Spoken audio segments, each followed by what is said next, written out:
চারিদিকে কনকনে শীত, আর এই শীতে যদি এরকম একটা রেসিপি আপনি বাসায় তৈরি না করছেন তাহলে মনে হবে যে আপনার শীতটাই বুঝি বৃথা গেল। আসসালামু আলাইকুম। আজকে আমি নিয়ে এসেছি সবজির একটা প্রিপারেশন, যেটা স্বাস্থ্য সচেতন এবং যারা ডায়েটে আছেন বা যাদের বাসায় বাচ্চারা আছে একদম সবজি খেতে চায় না তাদের জন্য আজকে আমার এই রেসিপি। এটা খেতে খুবই মজার এবং বানানোও কিন্তু একদম ঝামেলা ছাড়া। এটা ওভেনে কিংবা চুলায় ঠিক একইভাবে দুটোতেই রান্না করতে পারবেন। আর এর জন্য আমি নিয়েছি এখানে একটা বড় সাইজের ব্রোকলির অর্ধেকটার একটু বেশি। দেখাই যাচ্ছে আমি কিভাবে কেটে নিয়েছি। ঠিক এভাবে কেটে নিয়ে একদম ফুটন্ত গরম পানিতে এটা আমি ডুবিয়ে রাখবো। সাথে দিয়ে দিলাম 1 চা চামচ ভরা ভরা লবণ। লবণটা দিয়ে আমি একদম এটার পানির ভিতরে এটা চাপ দিয়ে বসিয়ে দিয়েছি, যাতে উপর দিয়েও ব্রোকলিগুলো বেশ ভালোভাবে পানির ভিতরে চলে যায়। আর সাথে দিয়ে দিলাম বেশ মোটা করে কাটা কিছু গাজর। এরপরে এই সবজিটা আমি ঢেকে রেখে দিব প্রায় 15-20 মিনিটের জন্য, যাতে এর খুব সুন্দর একটা কালার আসে। এদিকে একটা বাটি নিয়েছি, তাতে নিয়ে নিলাম একটা ডিম। ডিমটা কিন্তু রুম টেম্পারেচারে আছে। ডিমটা ফেটে নিয়েছি, সাথে দিয়ে দিলাম 1.5 টেবিল চামচ এখানে ময়দা আছে। আপনি চাইলে আটাও দিতে পারেন, সেটাও কিন্তু একই স্বাদ হবে। এখন এটা ভালোভাবে আমি গুলিয়ে নেব। সাথে দিয়ে দিলাম 1.5 কাপের একটু বেশি ঘন করে জাল দেওয়া গরুর দুধ। এখন এবার বেশ ভালোভাবে এটা আমি গুলিয়ে নেব, যাতে কোনো দানা বা কোনো দলা না থাকে। দুধ দিয়ে বেশ সুন্দরভাবে এটা স্মুথ একটা ব্যাটার তৈরি করে নেব। আর এখানে দিয়ে দিলাম আমি 1/2 চা চামচের মতো লবণ। লবণটা একটু বেশিই দিতে হবে, কারণ এখান থেকে কিন্তু সবজিতে লবণটা যাবে। আর এখানে দিয়ে দিলাম আমি 1/2 চামচের বেশি কালো গোলমরিচের গুঁড়া। আর আমার চা চামচটা খুব ছোট, তাই মনে হয়েছে 1 চা চামচ। ঝালটা কিন্তু আপনি এখানে বাড়িয়ে অথবা কমিয়ে নিজের স্বাদ মতো দিয়ে দিবেন। 15 মিনিট পরে আমি সবজিগুলো পানি থেকে তুলে আরেকটা স্ট্রেনারে রেখে দেব, যেন এক্সট্রা পানিটা চলে যায়। একটু শুকিয়ে যাবে পানিটা, তারপরে আমি পরবর্তী রান্নায় যাব। আর এখানে চেরি টমেটো আছে, এটা আমি মাঝখানে একটা করে স্লাইস করে নিয়েছি। আর এখানে আছে আমার একটা হিটপ্রুফ বাটি, তাতে সবজিগুলো দিয়ে দিলাম।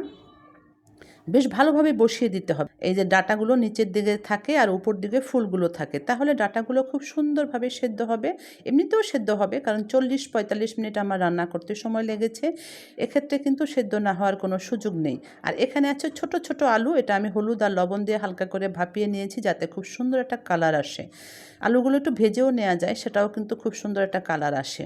আলুগুলো আমি বসিয়ে দিয়েছি উপর দিয়ে এর দেখার সৌন্দর্যের জন্য। চাইলে আপনি এখানে ছোট ছোট কোয়েল পাখির ডিমও দিতে পারেন, সেটাও কিন্তু খুব ভালোই হয়। তো আমি এখানে আলু ছিল, আলু দিয়ে দিয়েছি। আলুটা কিন্তু নতুন আলু, খেতে সবারই খুব ভালো লাগে। আলুগুলো আমি বসিয়ে দিয়েছি, আর তার উপর দিয়ে দিলাম সে কেটে নেওয়া ছোট ছোট টমেটোগুলো। টমেটো আমি এখানে 4টা ছিল, 3টা দিয়েছি, যেহেতু আমার বাটিটা একটু ছোট, তাই এখানে 3টাই দেখতে সুন্দর। আর আপনি কিন্তু চাইলে হিটপ্রুফ বাটি অথবা যে স্টিলের বাটি থাকে অথবা কেকের যে মোল্ড থাকে সেগুলোতেও কিন্তু এটা রান্না করা যায়। উপর দিয়ে আবার একটু লবণ দিয়ে দিলাম। সবজিতে লবণটা যদি ঠিকঠাক মতো না হয় তখন কিন্তু খেতে ভাল লাগবে না। এখন সেই দুধ, ডিমের আর ময়দার যে মিশ্রণ ছিল এটা উপর দিয়ে দেবো। এটা কিন্তু এর জমাট বাঁধায় কাজ করবে, আর এটাই কিন্তু এর আসল টেস্ট। বেশ ভালোভাবে আমি এটা দিয়ে দিলাম, আর উপর দিয়ে যে স্প্যাচুলার দিয়ে চাপ দিয়ে বসিয়ে দিলাম, যাতে বাটির নিচ পর্যন্ত এটা বেশ ভালোভাবে বসে। এখন আমি টেস্ট আরেকটু বাড়ানোর জন্য অথবা স্বাদ মতো দিয়ে দিলাম চিলি ফ্লেক্স। আমি প্রথমেই বলেছি ঝালটা কিন্তু নিজের স্বাদ মতো বাড়িয়ে কমিয়ে দেওয়া যায়।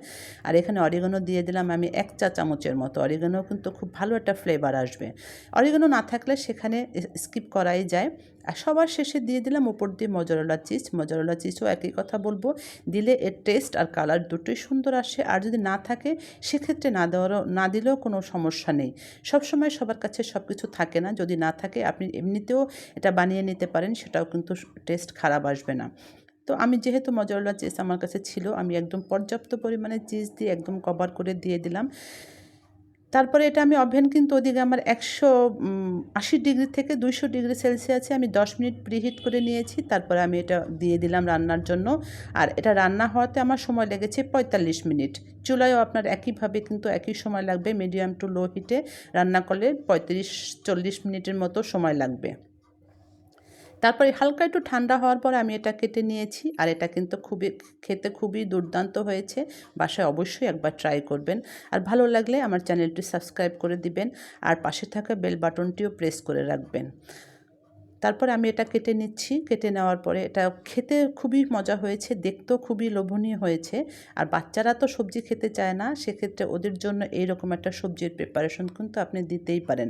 বড়রাও কিন্তু খুব মজা করেই খাবে। এখানে সবগুলো সবজি মানুষের স্বাস্থ্যের জন্য একদম পারফেক্ট।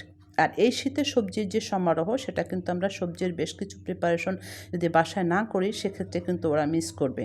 আমি তুলে নিচ্ছি একদম ধোয়া ওঠা গরম গরম এইরকম একটা যদি রেসিপি আপনার বাসায় থাকে, বাচ্চারা তো খুবই মজা করে খাবে, বড়রাও কিন্তু সাথে একদম খুব মজা করেই খাবে। আশা করছি আপনাদের সবার কাছে ভালো লেগেছে। ভালো থাকবেন সবাই, সবাই সুস্থ থাকবেন। আবার চলে আসবো নতুন কোনো রেসিপি নিয়ে। সেই পর্যন্ত আল্লাহ হাফেজ।